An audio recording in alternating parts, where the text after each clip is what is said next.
नमस्कार। आज हम जिंदगी के एक बहुत बहुत गहरे सवाल पर बात करने वाले हैं हाँ बिल्कुल। कि आखिर जिंदगी का मतलब क्या है।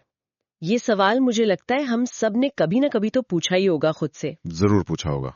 हमारे पास जो जानकारी है आज वो एक कहानी की तरह है, एक ऐसे इंसान की कहानी जो इसी उलझन में था, मतलब इसी सवाल का जवाब ढूंढ रहा था। जरा सोचिए, एक शांत सा गांव, वहां एक आदमी रहता था। रात को उसे नींद नहीं आती थी। अच्छा। तो वो अक्सर बस घर से बाहर निकल जाता, तारों भरे आसमान के नीचे टहलता रहता और बहुत धीरे से पूछता, मैं यहाँ क्यों हूँ?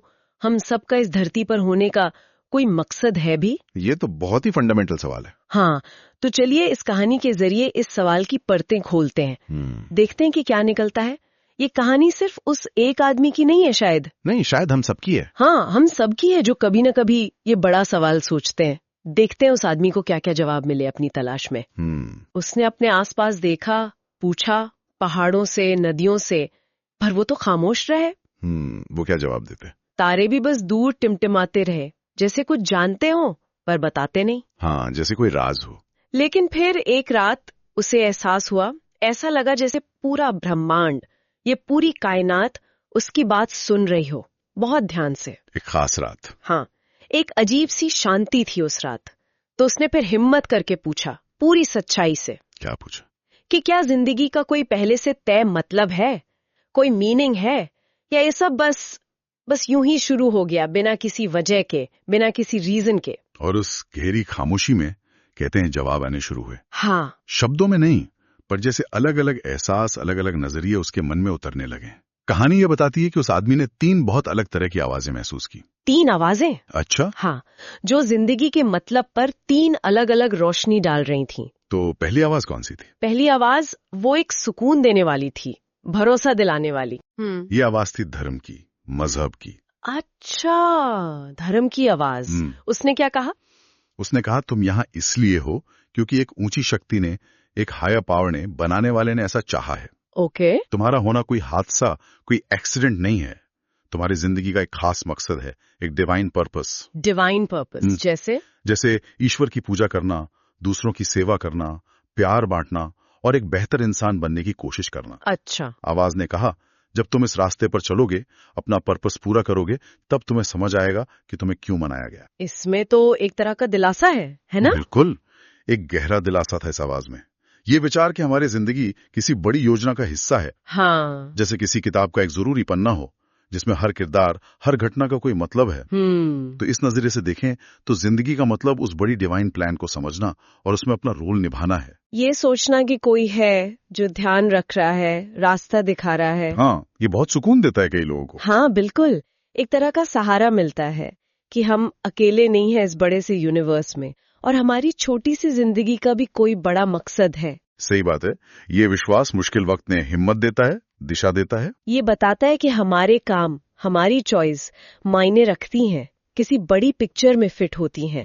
लेकिन फिर कहानी आगे बढ़ती है। हाँ, उस आदमी को एक दूसरी आवाज सुनाई दी, और ये आवाज पहली वाली से एकदम अलग थी। कैसी थी ये? शांत, ठंडी और पूरी तरह से तर्क पर आधारित, लॉजिकल। अच्छा। ये विज्ञान की, साइंस की आवाज थी। ओह, तो यहाँ चीजें दिलचस्प हो जाती हैं। हाँ, यहाँ से चीजें और ज्यादा पेचीदा होने लगती हैं। तो साइंस की आवाज ने क्या कहा? उसने एकदम अलग कहानी सुनाई। क्या? उसने कहा, तुम्हें किसी ने यहाँ भेजा नहीं है। अच्छा।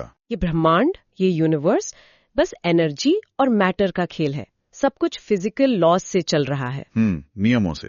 तारों के अंदर बड़े बड़े धमाके हुए, उनसे वो कण बने, वो एटम्स जिनसे तुम्हारा शरीर बना है, धरती बनी है, सब कुछ। हाँ, स्टारडस्ट। जीवन कोई चमत्कार नहीं, बल्कि कॉम्प्लेक्स केमिस्ट्री का नतीजा है। केमिस्ट्री? हाँ, और विकास की प्रक्रिया ने, एवोल्यूशन ने तुम्हें और बाकी सभी जीवों को अरबों सालों में धीरे धीरे ये रूप दिया है। अच्छा, तो कोई बनाने वाला नहीं, बस प्रक्रिया? हाँ, इस नजरिए का सार यही है कि कोई पहले से लिखा हुआ बड़ा प्लान, कोई ग्रैंड डिजाइन नहीं है। कोई स्क्रिप्ट नहीं है? नहीं, तुम्हारा होना किसी की मर्जी का नतीजा नहीं, बल्कि अनगिनत संयोगों का, काउंटलेस एक्सीडेंट्स का नतीजा है। घटनाओं की एक बहुत लंबी कॉम्प्लेक्स चेन। बिल्कुल, बस सही वक्त पर सही चीजें होती गईं और जीवन पनप गया, विकसित हो गया। कोई स्क्रिप्ट राइटर नहीं? कोई नहीं।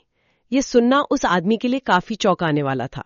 हाँ, मैं समझ सकता हूँ, शायद थोड़ा डरावना भी। हाँ, ये आवाज कोई सुकून नहीं दे रही थी, बल्कि एक तरह की नंगी सच्चाई पेश कर रही थी, कोल्ड ट्रूथ। क्या सच्चाई? कि हो सकता है जिंदगी का कोई गहरा पहले से तय मतलब हो ही ना, हम बस यहाँ हैं, दैट्स इट।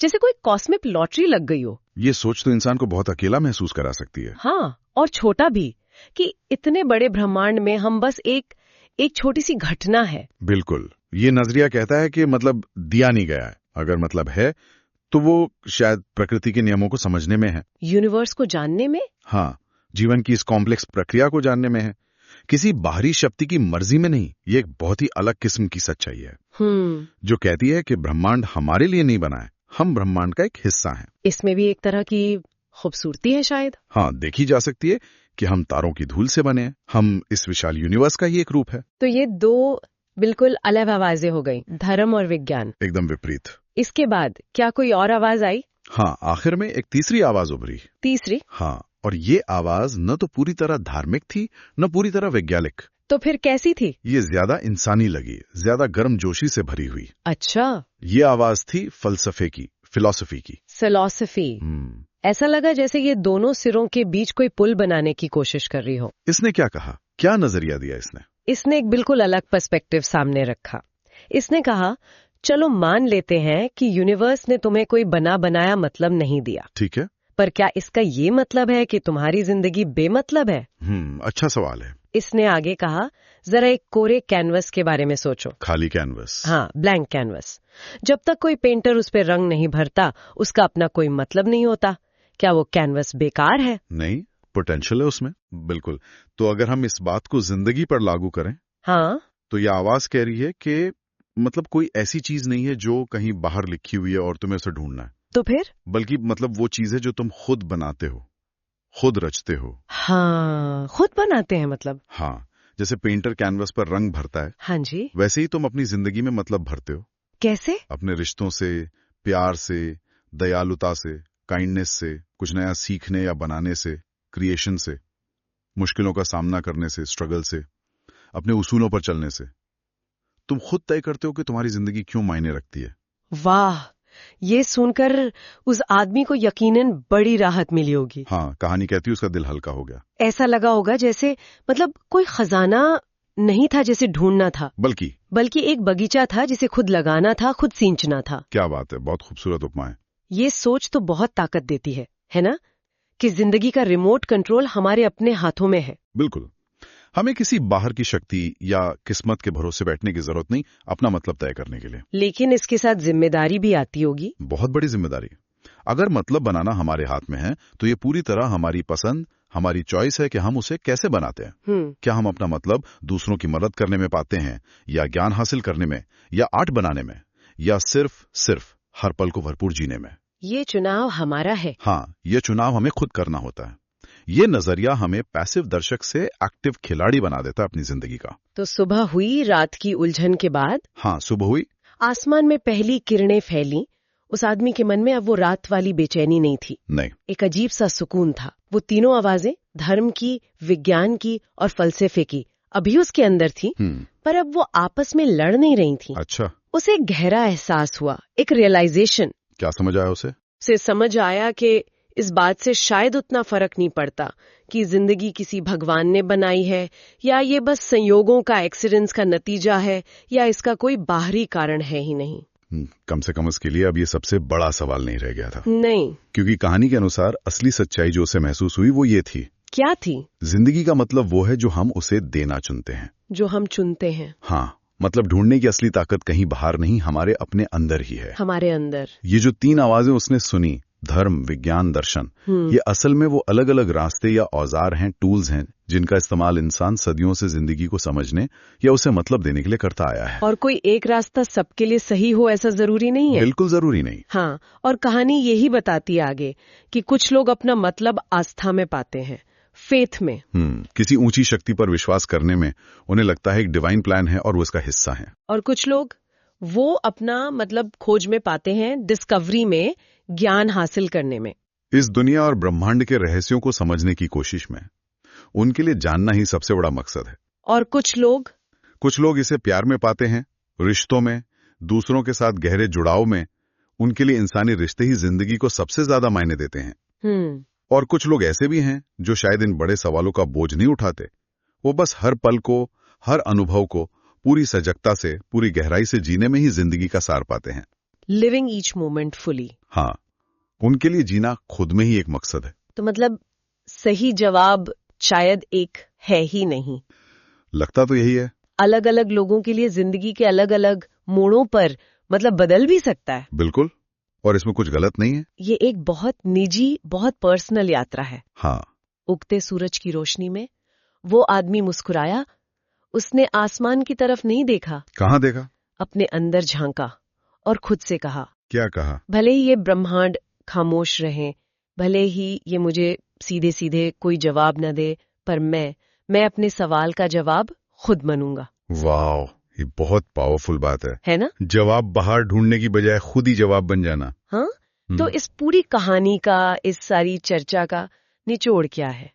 क्या समझे हम इससे? मेरे ख्याल से ये कहानी दिखाती है कि कैसे इंसान बाहरी जवाबों की तलाश से शुरू करता है। हाँ। क्या कोई डिवाइन प्लान है? क्या सब संयोग है? और अंत में अपने अंदर की ताकत को पहचानता है, मतलब बनाने की पावर को। ये शायद ये नहीं बताती कि जिंदगी का मतलब क्या है, बल्कि ये सवाल बदल देती है। कैसे? ये पूछती है कि मैं अपनी जिंदगी को क्या मतलब देना चाहता हूँ, या मैं अपनी जिंदगी को कैसे जीना चाहती हूँ ताकि वो मेरे लिए मायने रखें। हाँ, ये सवाल को अंदर की तरफ मोड़ देती है। हाँ। हमने देखा कि कैसे वो आदमी 3 बड़े नजरियों से रूबरू हुआ। धर्म, विज्ञान और फलसफा। धर्म ने उसे एक फ्रेमवर्क दिया, एक विश्वास का सहारा।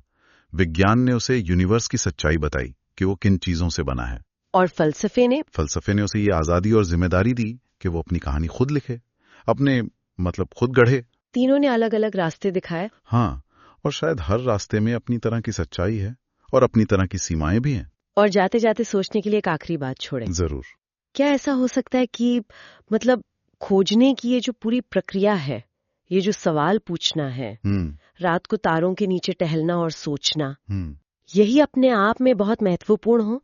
मतलब सफर ही मंजिल हो। हाँ, शायद जिंदगी का असली मजा या मतलब किसी आखिरी जवाब पर पहुंचने में नहीं, बल्कि उस जवाब की तलाश में लगातार चलते रहने में ही छुपा हो। ये सोचने वाली बात है। जिंदगी का मतलब कहीं बाहर से पाने की कोशिश करने के बजाय उसे रोजमर्रा के कामों में, रिश्तों में, अनुभवों में खुद बनाने का विचार, इसके बारे में क्या ख्याल है? ये एक ऐसी गुत्थी है जिस पर सोचते रहा जा सकता है।